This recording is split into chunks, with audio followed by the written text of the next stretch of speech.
بعض دفعہ غربت میں سکون مل جاتا ہے. پیسہ کمانے کی کوشش ضرور کرو, سستی اللہ کو پسند نہیں ہے. ملے گا اتنا جتنا اللہ نے مقدر میں رکھا ہے. جب یہ موٹیویشنل اسپیکرز آپ کو بتا رہے ہوتے ہیں میں نے یہ کیا تو اتنا پیسہ, تم بھی کماؤ تم بھی کماؤ, یہاں تک بات ٹھیک ہے, ہم بھی مانتے ہیں کوشش کرو, لیکن یہ جو کہتے ہیں نا اس کی وجہ سے میرے پاس اتنا آ گیا لہذا تیرے پاس بھی آ جائے گا, نہ یہ فالٹ ہے. آپ 10 بندے اپنے جیسے لے کر آؤ جنہوں نے اتنی ہی اسٹرگل کی جتنے آپ نے کی, ان میں 2 کو ملا ہوگا 8 پکوڑے بیچ رہے ہوں گے, 8 کیا کر رہے ہوں گے, گنڈیریاں بیچ رہے ہوں گے, جھک مار رہے ہوں گے بیٹھ کے. میں ایسے تاجروں سے بھی ملا ہوں جنہوں نے انتہائی محنت کر کے کروڑپتی بنے, وہ اپنی محنت. ایک فالٹ ہوا, چاچا نے قبضہ کر لیا پورے بزنس پہ, وکیل سے مل کے پورا بزنس اپنے نام کرا لیا اور زیرو پہ آ کے کھڑے ہو گئے. کیس کر رہے ہیں چونکہ وہ پیسے اتنے کھلا چکا ہے, کیس بھی نہیں جیت رہے, ڈاکومنٹیشن بھی ہو گئی, سب کچھ. اب یہ صاحب جا رہے ہیں خودکشی کرنے کے لیے. تو خیر میرے بیان انہوں نے سنے تو خودکشی کا ارادہ شکر ہے یعنی ختم کر دیا. لیکن مجھے ایک بات بتاؤ, اگر وہ میرا بیان نہ سنتا جو غربت کے فضائل پر تھا, غربت کے فضائل اس سینس میں کہ اگر اللہ ہی غریب بنانے پہ راضی ہے تو اس میں بھی خوش رہو, آخرت صحیح ہونی چاہیے. سب سے پہلے کیا ہے آخرت. کوئی بات نہیں آپ باس کے نوکر بن کے رہیں, کوئی مسئلہ نہیں ہے, وہ بھی قبر میں جائے گا آپ بھی قبر میں جاؤ گے. کہتے ہیں جاب نہیں کرو, ٹھیک ہے میں بھی یہی کہتا ہوں بزنس کرو, لیکن بھائی ہر ایک کر نہیں پائے گا کیونکہ بزنس کرنے والے کو بھی ملازمین رکھنے پڑیں گے, کسی نہ کسی کو ملازم بننا پڑے گا, اکیلا سب کچھ تھوڑی کر لیتا ہے. تو یہ تو قرآن سے بغاوت کر رہے ہو آپ. قرآن کہہ رہے لیتخذ بعضهم بعضا سخریا, نے دولت کو ایسے تقسیم کیا ہے کسی کے پاس اتنا کہ گننے میں نہ آئے, کسی کے پاس کھانے کو روٹی نہیں ہوگی, کہ غریب آدمی ملازمت کرے امیر کی اور دنیا کا نظام چلتا رہے. اگر سب کے پاس پیسہ آ گیا فیکٹریوں میں بوتلوں میں ڈھکن کون لگائے گا؟ کیا خیال ہے؟ سارے ہی سائنٹسٹ پیدا ہو گئے. یہ ماں باپ بھی کہتے ہیں نا ہر بچے کو ہم نے ڈاکٹر بنانے انجینئر بنانے, بناؤ بنے گا نہیں, کیونکہ سارے ڈاکٹر انجینئر اور کمپنیوں کے مینیجر بن گئے.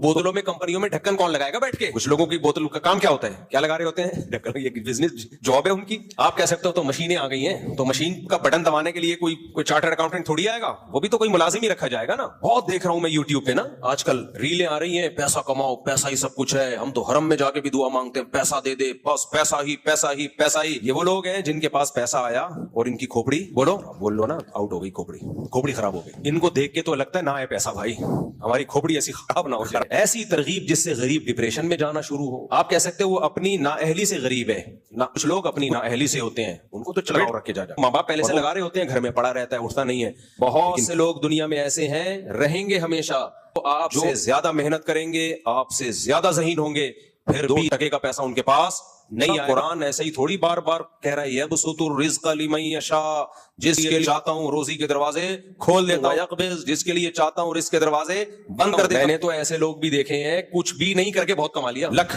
دوپل لگ گیا, کچھ بھی نہیں کرتے تھے ویسے ہی بزنس ہلکا سا شروع کیا, پتہ نہیں کہاں سے کہاں پہنچ گئے. مجھے نہیں پتا تھا اتنا نوٹ چھاپ لیں گے اس میں اتنا پیسہ آ جائے گا. تو نہ آنے میں دیر لگتی ہے اور نہ آنے میں دیر لگتی ہے, اللہ کی دین ہے. جو موٹیویشن ہونی چاہیے وہ یہ کہ پلاننگ میں اور محنت میں کمی نہ ہو. بس کوئی بھی کام کرو محنت اچھی ہو پلاننگ اچھی ہو, نتیجہ کس کے ہاتھ میں ہے بس. ٹھیک ہے, 2 گڑبڑیں ہوتی ہیں, یا تو ہماری محنت بہت زیادہ ہوتی ہے, پلاننگ صحیح نہیں ہوتی, اس کا بھی نتیجہ کوئی اچھا نکلتا نہیں, برباد محنت آپ کی. لوگ کر رہے ہوتے ہیں نا صحت کے لیے محنت بہت کر رہے ہو, ڈنڈ پیل رہے ہو, جا کے دوڑ رہے ہو, سیڑھیوں پہ جا رہے ہو, آ رہے ہو, اور بیٹھ کے نشہ کر رہے ہو, بیٹھ کے نیند لے نہیں رہے آپ. مثال کے طور پر جو سوتے نہیں ہے نا ان کو ورزش سے فائدے کے بجائے الٹا نقصان ہوتا ہے, کیونکہ جب آپ ورزش زیادہ کرتے ہو آپ کو گہری نیند, کیونکہ ہماری باڈی کی ریپیئرنگ کب ہوتی ہے نیند میں. اب باڈی کو ریپیئرنگ کا ڈینٹنگ پینٹنگ کا موقع دے نہیں رہے آپ, اور اس کو کھپائے جا رہے ہو, اپنی انرجی کو استعمال کرتے جا رہے ہو, تو بیڑا غرق ہو جائے گا باڈی کا. جتنے بھی ماہر ہیں جو فزیکل فٹنس کے ماہرین ہوتے ہیں بولتے ہیں بھائی ورزش کرو گے تو گہری نیند ضروری ہے, اور ورزش کے بعد آتی بھی ہے گہری نیند. لیکن بعض لوگ ساری رات ٹی وی دیکھ رہے ہیں, موبائل دیکھ رہے ہیں, پھر آدھا گھنٹہ سوئے آفس چلے گئے, ان کے لیے ورزش بالکل بھی نہیں ہے, بیڑا غرق ہو جائے گا بھائی. تو اب وہ کیا ہے, محنت بہت زیادہ ہوگی, آؤٹ پٹ کیا ہوگا زیرو. بعض لوگوں کی پلاننگ بہت ٹائٹ ہوتی ہے کہ یہ کریں گے, وہ پلاننگ ہی پہ ساری زندگی گزر جاتی ہے. جیسے جو اسکول میں بچے پڑھتے ہیں کہتے ہیں ہم ہفتے سے پڑھائی شروع کریں گے. مجھے بتاؤ یہاں کتنے لوگ بیٹھے ہیں وہ آیا ہفتہ آج تک ہے؟ مہینے کی اب 1 جنوری ہے نا, سال کا پہلا دن 1 جنوری, وہ ہماری زندگی میں ایک انقلاب لے کر آئے گا. سال کا پہلا دن 1 جنوری 2025 ہے, تو ہم 26 سے انشاءاللہ سب کچھ چھوڑ چھاڑ کے نیک پرہیزگار نیٹ کلین. میرے بھائی جس دن مر رہا ہوگا نا اللہ سے کہے گا اللہ 1 جنوری تک زندہ رکھ, اب تک تو جو ہوا معاف کر دے, آئندہ اللہ کہے گا معاف نہیں کروں گا میں. جنہوں نے کرنا ہوتا ہے آج سے کرتے ہیں بھائی, وہ ابھی سے کرتے ہیں, 1 جنوری سے نہیں ہوتا کچھ بھی. وہی بات ہے, پھر وہی مسئلہ خراب ہو رہا ہے. دوسری شادی کا بھی ایسے ہی, بہت سے لوگ کہتے ہیں ہم دوسری شادی کریں گے, وہ اس دن تم نہیں کرو گے, میں اسے کہتا ہوں تم نہیں کر سکتے. کرے پہلے یہ ہو جائے پھر بس کر یار، مجھے تو بس کسی اور کو سامنے کہانیاں سنایا کر جا کے، تو نہیں کر سکتا، تو باتیں بہت اچھی کر سکتا ہے، تو باتیں کیا کر، جب بھی باتیں کرنا ہو میرے پاس آ جایا کر اثر تو بیٹھ کے یہ باتیں کر لیا کر۔ تو پلاننگ، قرآن نے بھی یہ بات کہی ہے، کیا زبردست بات ہے، یہ دو باتیں یاد رہیں گی، ہارڈ ورکنگ اور پلاننگ۔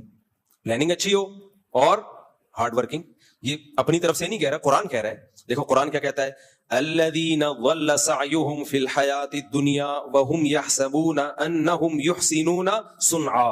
کیا زبردست آیت ہے سورہ کہف کی۔